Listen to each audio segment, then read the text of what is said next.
Curtis Jackson, aka 50 Cent, is a real legend in the rap game and entertainment overall. His national debut in 2003 called Get Rich or Die Tryin' is an absolute classic. He was arguably the most popular rapper in the mid-2000s. Jay-Z and Eminem were pretty big at the time too, so no shade to them. And even after his rap career seemed to slow down a little bit, he co-created, executive produced, and starred in the crime drama Power, which was one of the most successful TV shows on cable television of the 2010s. So successful that it produced several spinoffs. What I most appreciate 50 Cent about has nothing to do with music or entertainment. It's that he was one of the few industry insiders that wasn't scared of P. Diddy and was exposing publicly what was going on behind the curtain, which we now know was some pretty nefarious stuff like arson and SA, X-trafficking, and possibly deleting people, whereas others looked the other way, were too shook to say anything. 50 was out there saying publicly stuff like he doesn't go to the Diddy parties because they like to hug you from the front and the back. So the Diddy empire started to crash in 2024, but 50 Cent was on the record way before that telling you what was really going on and just laughed it off where everyone else was shook.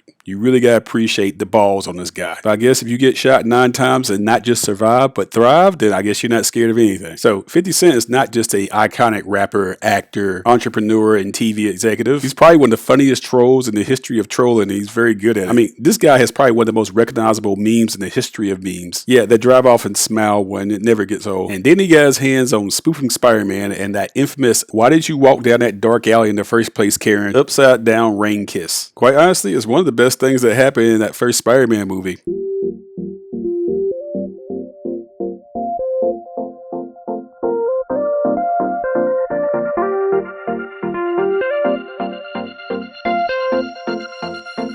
+20 years of its release, many people have paid homage to or have spoofed this in some very creative ways.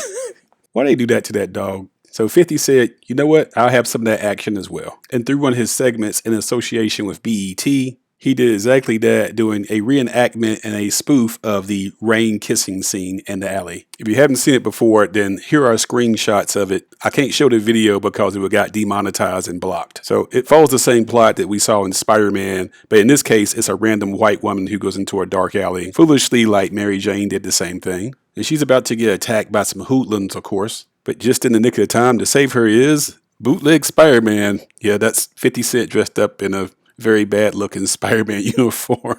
So yeah, he beats up the bad guys, of course, with what appears to be some intentionally bad fight choreography. You know, the type you would see in a typical blaxploitation movie with a cheap budget. But hey, this is BET. They're not exactly the type of people that want to spend a lot of money on anything. So 50 beats up the bad guys and looks like all is well.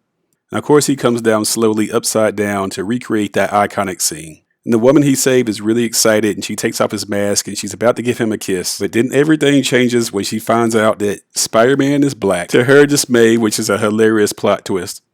Of course, she deflects and gaslights and comes up with a whole lot of reasons of why she can't kiss him. She's like, well, you're just not what I expected. And he says, what do you mean, white? And Spider-Man 50 calls her out on it. And of course, it just goes downhill from there. But you get the gist of it of why this is funny.